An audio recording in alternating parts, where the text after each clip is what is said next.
안녕하십니까, 김동균 대표입니다. 자, HLB 한번 보도록 할게요. 주주간담회가 어제 있었는데 주주간담회 내용에 대해서 회사에서 공지가 나왔습니다. 그래서 이 공지 내용을 보니까 결국 데이터 확보가 관건이다. 그래서 시장에서 계속해서 오래했던 사안들, 예를 들자면 공매들이 주장했던 하남 신약은 나가야 되고 뭐 단과망으로 물타기를 하는 건 아니냐, 뭐 이런 식의 악성 찌라시들, 악성 어, 뉴스들이 많이 돌아다녔지만은 그런 내용들이 완전히 불확실성이 해소되는 그러한 주주 간담회였다 이렇게 보시면 될 것 같고요. 그래서 가남 신약은 전사적으로 항소제약에서 집중적으로 준비를 하고 있다. 그래서 사활을 걸고 준비를 하고 있다는 게 굉장히 중요합니다. 우리 주주들한테는 중요하다. 그런데 이제 회사에서 왜 지금까지 이야기를 할 수 없었냐? 그거는 이제 항서제약하고 음, 비밀 유지 계약서가 있기 때문에 뭐 언제 제출한다, 뭐 내용이 뭐다 이렇게 이야기를 할 수 없었다는 얘기예요. 진 회장도 그냥 답답한 거죠. 그러니까 이제 시간 그걸 그래서 계속해서 진 회장이 하는 얘기가 그랬잖아요. 그냥 시간이 걸릴 뿐이지 결국 저희가 신청하고 승인에 최선을 다하겠다, 받는데 최선을 다하겠다 이렇게 이제 이 얘기만 했었는데 어쨌든 다시 주주 간담회를 함으로써 불확실성이 해소됐다라는 말씀 드릴 수가 있겠고 그 내용을 한번 보도록 할게요. 자, 주주 간담회 내용인데 8월 27일 당사 진양군 회장이 오전과 오후 두 차례에 걸쳐 면담을 요청한 주주님들을 모시고 간담회를 진행했습니다. 이날 두 차례 간담회에서 나온 질문 내용이 거의 비슷하였기에 내용을 취합해 아래와 같이 핵심 내용을 간추려 공유 드립니다. 자, 첫 번째 질문 가장 중요한 거 봅시다. 타입의 미팅에서 FDA가 보안 사항에 이견이 없다고 공지했던 내용은 무엇이냐? 이거 내용 좀 알려달라. 그죠? 이거 좀 내용 주들이 얼마 안 되냐 이렇게 물어봤죠. 그런데 이제 회사에서 얘기는 뭐냐? 항서제약의 설비 등에 관한 사안은 HLB 엘레바 항서제약 제3자 간 체결된 비밀 유지 계약에 따라 항서제약의 사전 동의 없이 대외적으로 공지할 수 없습니다. 이를 위반할 경우 법적 분쟁으로 이어질 수 있는 만큼 해당 내용은 공개가 제한되어 있습니다.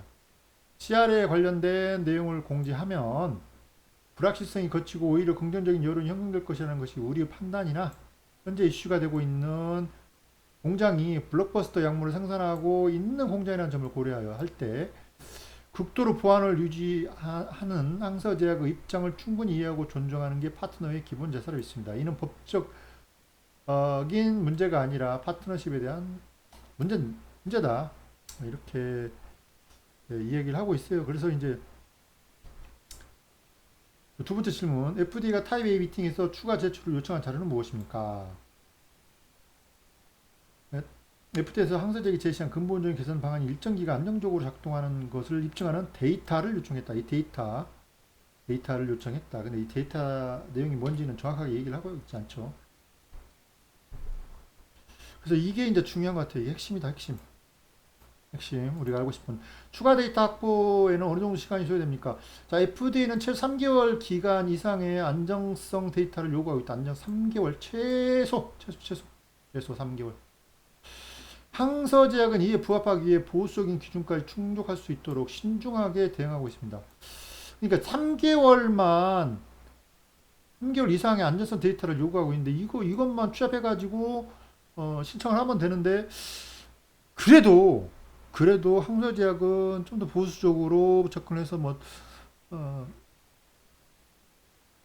FDA를 완전히 만족하기 위해서 신중하게 대응을 하고 있다. 더 이상의 CRL이 없애야 한다는 각오로 항서 측에서 최대한 완벽한 데이터를 확보하여 제출할 것으로 예상하는 바. 3개월 데이터는 9월. 이게 핵심이죠. 6개월 데이터는 12월까지 확보가 된다. 그러면은 3개월 데이터를 확보를 해서 그걸로 신청하면은 9월에 신청한다는 거죠. 제가 신청이.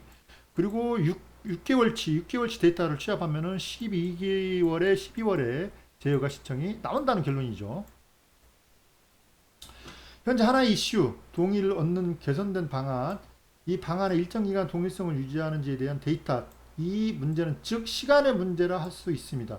이외에 재신청 서류는 다 준비되어 있습니다. 서류는 재신청 서류는 다 준비되어 있기 때문에 이 데이터만 확보하면 바로 제가 신청을 할 수 있다는 거죠. 그래서 3개월치 하면은 9월에 신청할 수 있고 6개월치 하면 12월에 신청할 수 있다. 이게 이제 핵심이죠.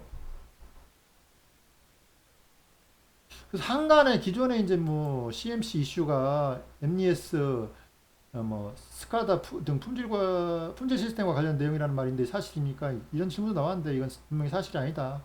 라는 얘기가 나왔죠. 그 다음에 이제 재시청 이후 여전히 클래스 1을 예상합니까? 자, 봅시다. 2차 CRL 수령 당시 카네준맙 CMC1사에서 제기했던 3가지 지적사항을 분석한 결과 단기간에 해결 가능한 문제라 판단해 클래스 1 사안이라 예측하였으나 하지만 결과적으로 FDA 의중을 잘못 이해한 것이 되었습니다.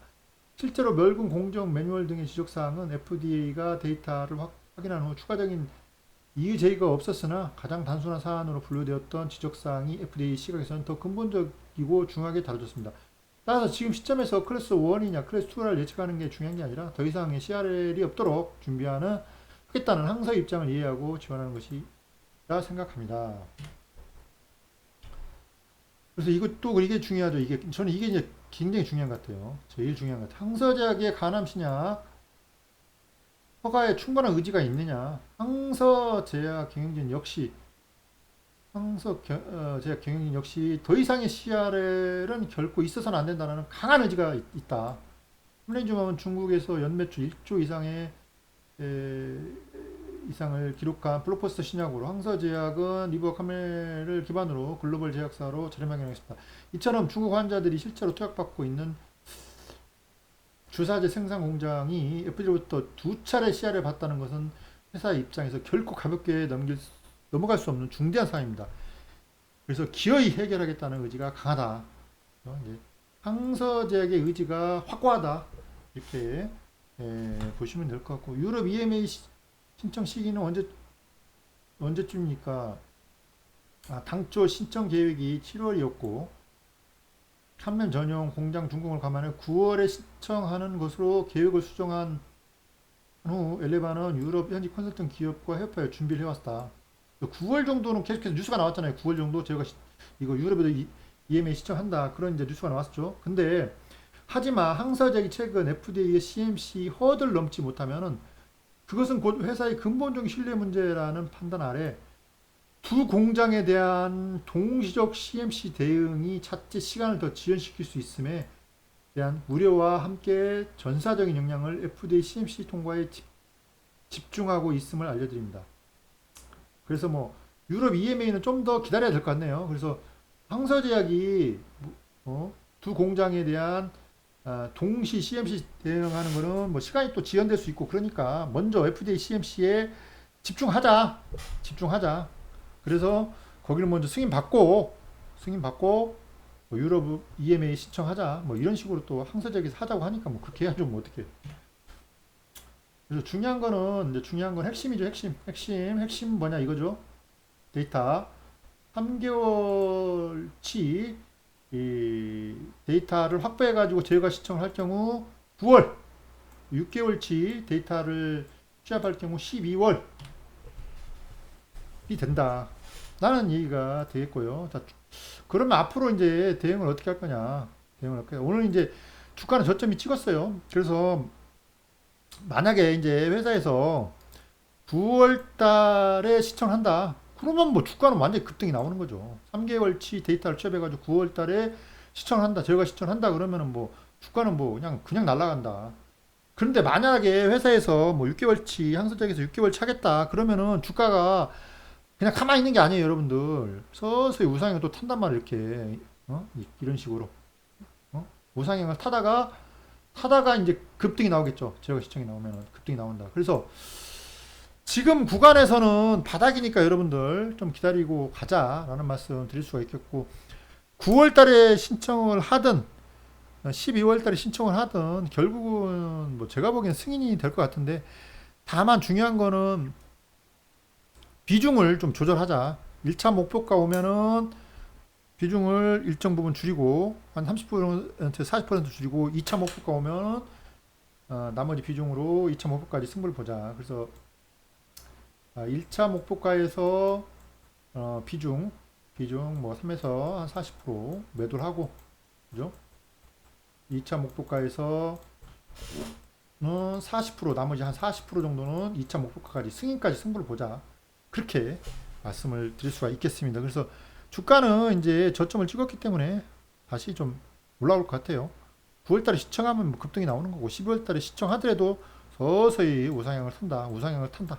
이런 식으로 우상향 타다가 급등이 나온다. 이렇게 보시면 될 것 같고 이왕 기다린 거 여러분들 기다린 거 9월달에 시청하면 좋은데 12월달에 시청하더라도 좀 들고 가자. 어차피 이제 몇 달밖에 안 남았기 때문에 승부를 보자라는 말씀 드리도록 하겠습니다.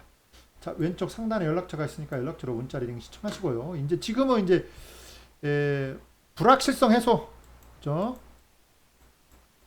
불확실성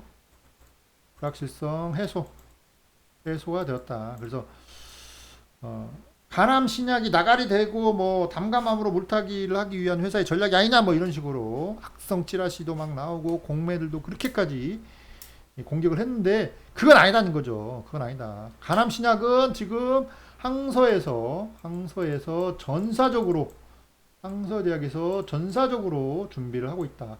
그렇게 보시면 될 것 같고 다시 주가는 우상향을 탈 거니까 여러분들 가지고 계신 물량 가자 라는 말씀 다시 한번 드리도록 하겠습니다. 자, 이번 영상 여기까지 하겠습니다. 내일장 화이팅입니다. 수고하셨습니다.